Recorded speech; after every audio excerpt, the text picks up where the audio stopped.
Lamentablemente, los conflictos bélicos siguen estando presentes hoy en día en la década del 20 del siglo XXI. ¿Por qué? Se pueden estar preguntando muchos. Y la pregunta es bastante amplia, y las respuestas también lo pueden ser. Y una de ellas, que es de las más sencillas y más simples de responder, es por el control político, geopolítico, económico, y no permitir que otra nación que es más débil y se la ataca constantemente pueda hacer lo que quiera, lo mismo de un lado y lo mismo del otro. Son conflictos entre políticos, también históricos, también religiosos, y hay algo que yo vengo pensando en estas últimas semanas, mientras también leo sobre historia y voy estudiando sobre ella, es que estoy agradecido de no estar en ese lugar y me compadezco por las personas, por todos los ciudadanos y todas las ciudadanas que son inocentes, porque tristemente por todo esto claramente hay fallecidos y eso nunca es bueno.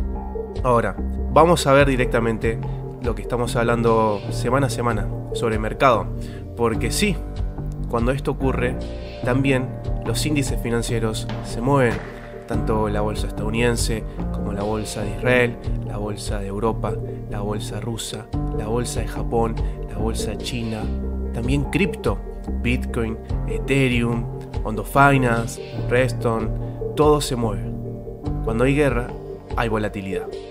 Así que vamos a ver directamente los titulares, porque hoy es un video un poco más calmo, para que podamos entender qué está ocurriendo y también la adopción institucional cripto.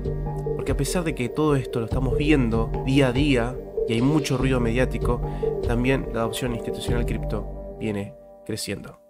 Como podemos leer, si nos basamos únicamente en estas referencias, podríamos sentir temor. Y no podemos decir que no es lamentable que esto ocurra, porque sabemos muy bien que son zonas muy complejas. Tristemente los conflictos bélicos siguen estando presentes hoy en día. Acá vemos Ucrania ataca bases aéreas a miles de kilómetros dentro de Rusia en una audaz operación militar. Otro titular, Rusia ataca a Kiev con una fuerte oleada de misiles y drones. Otro titular, Trump se fue a la guerra, Estados Unidos bombardeó Irán. Y acá tenemos otro titular, Irán lanza misiles contra una base militar de Estados Unidos en Qatar. Esto es reciente, esto es hoy. Como podemos ver, los titulares dan un indicio de que puede haber una escalada bélica mucho más grande. Ahora, nosotros tenemos que ser más fríos. Sí, puede ser difícil de lograr, pero hay que intentarlo. Porque acá es cuando nosotros tenemos que realmente estudiar y poner un ojo sobre el escenario, mirar desde más lejos, hacer un zoom out y decir, ok, ¿qué es lo que está pasando ahora mismo? Y acá vemos, a nivel de inversión quiero sumar una reflexión. Con lo que está ocurriendo en Oriente Medio, hay ruido mediático por todos lados. Así funciona esto. Hay que retener la atención. También es completamente entendible. Es un conflicto bélico que escaló más de lo que se estimaba.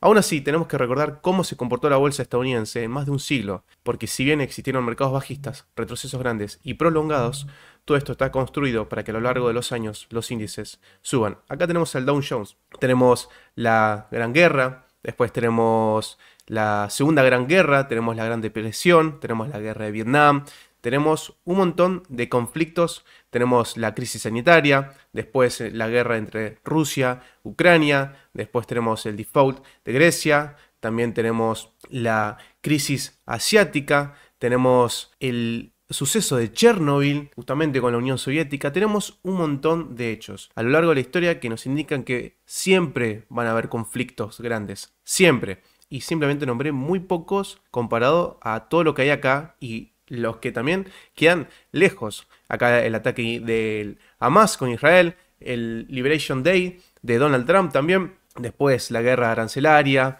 Tenemos un montón de cosas que van sucediendo a lo largo de los años. ¿Qué quiero decir? Que la volatilidad y estos hechos van a estar siempre. Es parte de nuestra humanidad, en nuestra historia, que esto ocurra. ¿Estaría bueno que no pase? Sí, obvio, pero eso es algo utópico.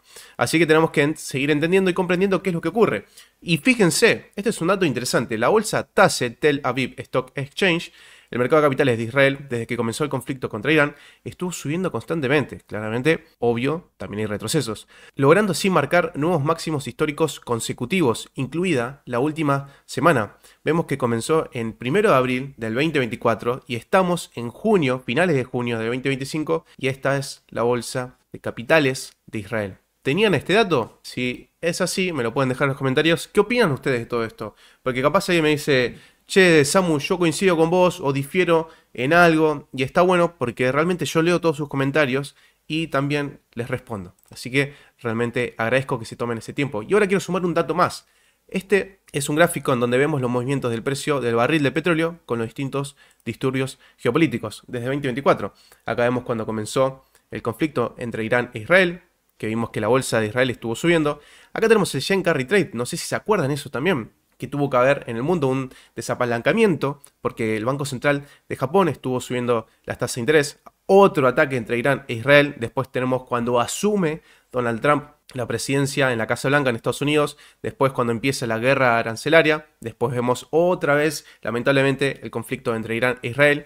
Y hoy, justamente la noticia reciente del ataque de Irán hacia instalaciones de Estados Unidos dentro de Qatar. Así que acá vemos el precio del petróleo que prácticamente en 2 años se mantiene, vamos a decir, entre $85 y 57, 58. A lo que voy. Si el precio del barril de petróleo se dispara mucho, claramente eso aumenta las expectativas de inflación al año siguiente, al corto plazo también, y a los siguientes años, que podemos ver también en otras gráficas, y eso le daría un problema bastante grande a la Reserva Federal de Estados Unidos para seguir luchando contra la inflación. Pero por el momento vemos, inclusive, que a pesar del ataque de Irán en las instalaciones de Estados Unidos dentro de Qatar, el petróleo bajó de los $76 a los 68. Así que fijémonos que también muchas veces es ruido mediático. Ahora, vemos el S&P500 que también el día de hoy inclusive está subiendo y está simplemente a un 2% de su máximo histórico. En realidad está en 2% de corrección del máximo histórico. Porque si lo hacemos al revés, vamos a decir, tendría que estar subiendo un 2% para que llegue a su máximo histórico. Está muy cerca. Podemos ver ahora el Nasdaq, que prácticamente también está casi en su máximo histórico. Vamos a marcarlo acá y vemos un escenario similar. ¿Qué quiere esto decir?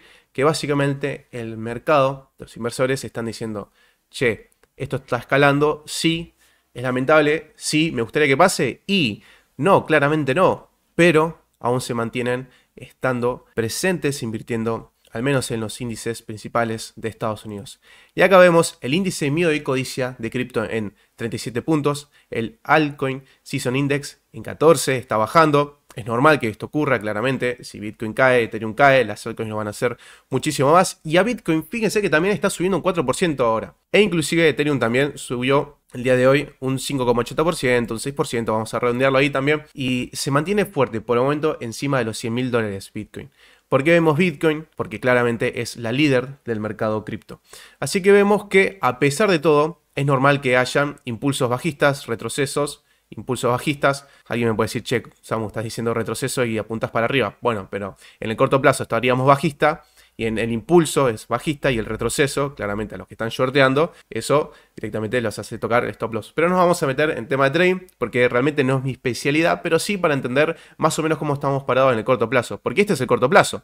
Porque si nosotros vemos medio plazo, vemos que aún estamos, a grandes rasgos para que se entienda, en la zona de estos puntos, en una zona donde ya hemos estado anteriormente. Entonces, como les digo, no estamos refinando, pero estamos haciendo así a ojos amplios de que Bitcoin está alto. Y aún así yo espero, por el momento, que haya una tercera ola alcista para este año.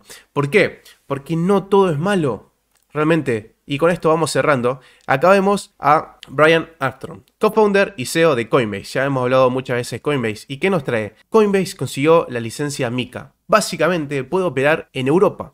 Fue fantástico reunirme con el primer ministro de Luxemburgo, el príncipe heredero, y los muy amables ministros mientras anunciábamos la recepción de nuestra licencia MiCA de la CSSF. Es hora de llevar la adopción de criptomonedas a Europa al siguiente nivel.